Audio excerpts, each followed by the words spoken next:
às vezes algumas pessoas de casa não conseguem entender alguns termos. Claro. Então é interessante o pessoal entender para conseguir. Sim. Né? Maravilha, maravilha. Então vamos lá. A Damares Gurgel mandou aqui, ó. Escutei recentemente em sessão e também ouvi numa outra ocasião certa afirmação sobre mim, que todavia não compreendi e talvez possam me explicar. O que significaria uma pessoa ser um entrante? Eu posso explicar isso para você. Existem vários tipos de entrante. O entrante tem o consciente e tem o inconsciente. O entrante é quando uma consciência alienígena ocupa o corpo de um ser humano.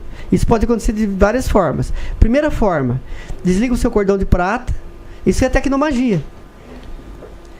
E une o seu cordão de prata ao cordão de prata de energia de um outro ser e ele entra no seu corpo. É como se fosse uma ocupação de corpos. Isso é um entrante.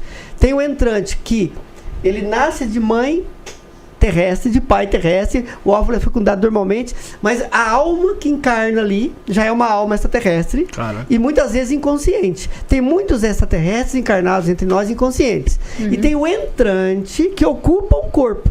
Ele vai lá e rouba seu corpo. Isso pode ser feito de duas formas. Tanto do lado da magia negra, que é a goécia, como do lado da magia branca, que é a teurgia. Na magia negra, simplesmente ocupam o corpo. Afasta a matriz de força da alma e é muito utilizado pelos répteis. Geralmente eles fazem o quê? Eles judiam muito da pessoa até a alma não aguentar mais aquela situação, aí ela salta, ela desprende. No que ela desprende, ela é aprisionada numa garrafa. No que ela é aprisionada, a outra alma entra. Essa é uma técnica tibetana chamada Fovu.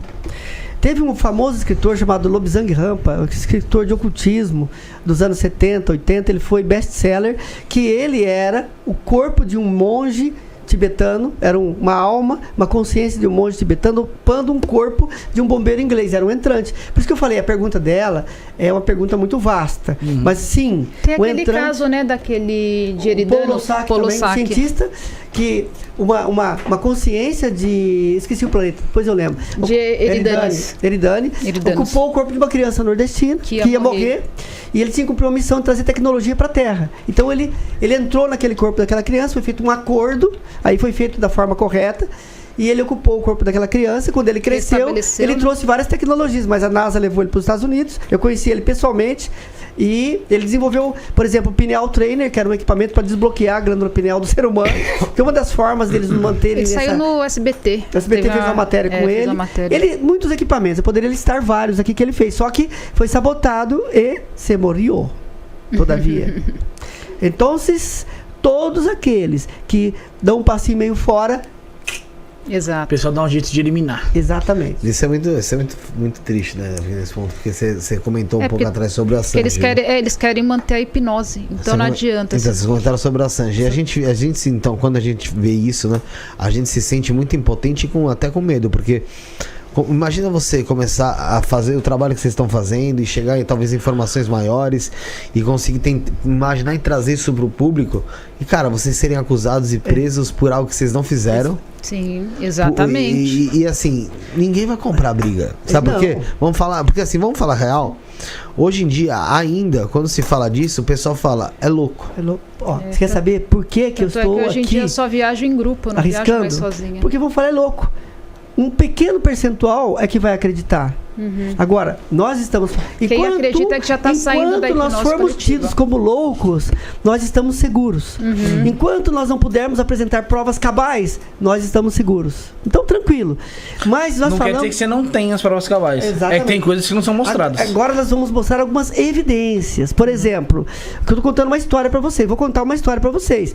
Agora, isso é científico. Qualquer astrônomo, você dá uma googada aí, pesquisazinha rápida no Google, qualquer inteligência artificial vai falar do cinturão de asteroides de Kuiper, vai falar do cinturão de asteroides troianos. Essa guerra, vocês vão perceber, conforme o professor foi falando, que tem a ver com a história que o Zachary Yassiti interpretou errado dos Anunnaki, da questão da atmosfera.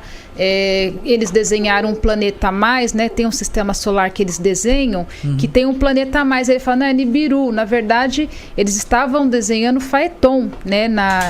Onde hoje é o cinturão de asteroides. Então, os antigos já tinham conhecimento dessa história, mas essa história foi sendo abafada, né?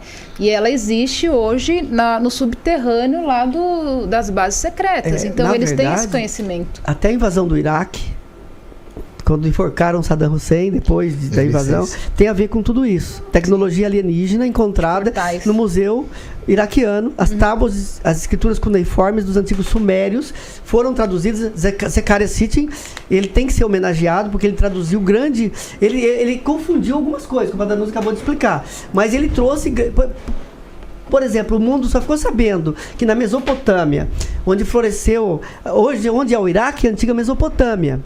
Onde hoje é o Irã, é a antiga Pérsia. Onde acontecia muito do que acontecia na Bíblia. Meses antes da invasão do Iraque, foi encontrada a tumba do Gilgamesh. Ziggurat. Então, assim, como encontraram a tumba dele, ele era... Dizia o mito que ele era filho de uma mulher Anunnaki, que ele era 2/3 Anunnaki, né, não humano, e 1/3 humano. E imagine, né, com evidência dessa. Né, então você tem ali uma evidência genética, que você pode fazer um teste. O cara falava que ele Inclusive, esses então, zigurats assim, eram portais, sabe? Também tinha um portal. Então, assim, não encontraram só os restos mortais do Gilgamesh, né? Encontraram, teoricamente, teriam encontrado também portais. E Saddam Hussein estava flertando com, se não me engano, com a China, para poder utilizar a tecnologia reversa e ativar o portal. Então, eles invadiram o Iraque. Só que esses portais, eles não conseguem reativar, porque esses portais, né, de acordo com as pesquisas do professor Jefferson, eles foram construídos aqui na Terra na época da Lemúria. Todos os portais foram construídos pelos lemurianos. Eles eram especialistas em portais. E aí, eles que vão fundar a Atlântida, e em determinado momento, quando há a queda da humanidade, todos esses portais foram fechados. Eles entraram para evitar portais, que eles, além de dominarem a Terra, tivessem acesso também a essas ferramentas. Uma parte deles foi para as estrelas, outra parte